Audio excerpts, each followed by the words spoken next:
What's up, everyone? Welcome to this episode of FanDuel Tournament Plays presented by No House Advantage.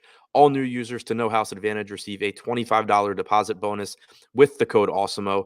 Today, we're going to take a look at 5 of the best tournament plays on FanDuel according to Awesemo's Boom Bust tool. These aren't necessarily the players that are going to be the highest, your most exposed players. They're not necessarily the guys that you're building your night around. In some cases, they will be, but they're players that if you're building 1, 2, maybe 3 lineups, you can use as low-owned plays that still offer you a high ceiling, or at least, under-owned plays, even if they're not particularly low-owned. It can be difficult sometimes to round out your lineups and find somewhat contrarian pieces without going too far off the board. These are plays that can help you do that. One other reminder, there are 8 games tonight at the moment.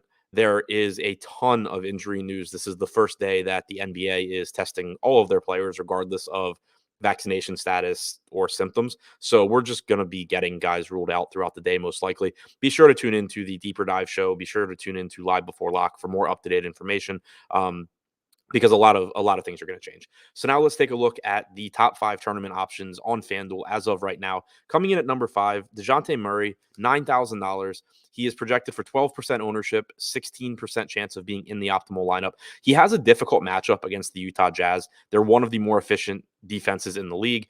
You typically aren't going to be too excited about rostering guys against them, but Murray is pretty cheap for someone that has averaged around between 1.2 and 1.3 fantasy points per minute this season. He's likely to play 35 or 36 minutes if the game's competitive. Not getting much ownership here. Looks like a good option in tournaments. Coming in at number 4, Steph Curry, only projected for 12% ownership at a pretty cheap $9,900 price tag. He has a 16% chance of being in the optimal lineup.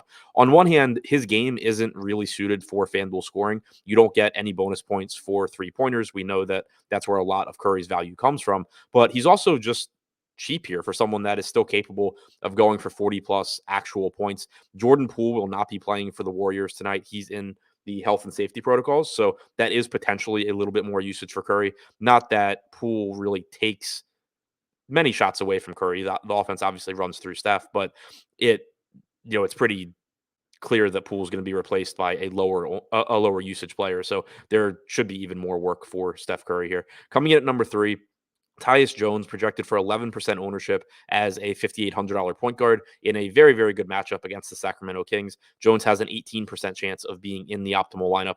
He is someone that will need to keep an eye on this game in general. There is a chance that this game gets postponed because the Sacramento Kings are so shorthanded, but that's not too much of a risk because there are 2 other games starting at 10 Eastern. There are plenty of good plays from those games as well. So I don't think that it should really be a deterrent from going to somebody like Tyus Jones. He's now played 10 games this year without Ja Morant. He's averaged 0.91 fantasy points per minute. He's averaged 30.4 minutes per game. The Kings are a very, very good matchup in that they are a fast-paced team.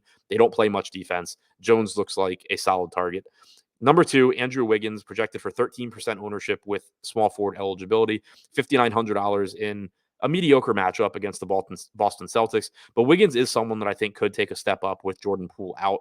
I mentioned before, Curry could get a little bit more usage, but at the same time, Curry gets what he wants anyway. Wiggins goes from being the second or third option to being the pretty clear second option offensively on this team. I think you see his usage rate jump here, and he's pretty reasonably priced. And then coming in as the number 1 tournament play on FanDuel, certainly not a contrarian piece, but still someone going a bit under-owned. Nikola Jokic, projected for 18% ownership with a 21% chance of being in the optimal lineup. There's still a lot of opportunity cost at the center position on FanDuel, but you don't have quite as many dirt cheap options at the position as you do on some other sites. So it makes Jokic a little bit easier to get to. He's been the best per minute fantasy producer in the NBA this season. He certainly is the highest projected player on tonight's slate. You don't even have Giannis Antetokounmpo to compete with him. You don't have Kevin Durant without James Harden. So it's pretty much just Jokic by himself at the top. He's going to look great. He's likely to play 34 plus minutes. He's averaged about 1.8 fantasy points per minute in the games he's played without Michael Porter Jr. and with Will Barton this season. Just looks like your top scoring option as long as you can find ways to get him into your lineup. So to recap, on FanDuel, the top 5 tournament plays for tonight: DeJounte Murray, number 5, Steph Curry, number 4, Tyus Jones, number 3, Andrew Wiggins, number 2, and Nikola Jokic rounding it out as the number 1 tournament option on tonight's slate.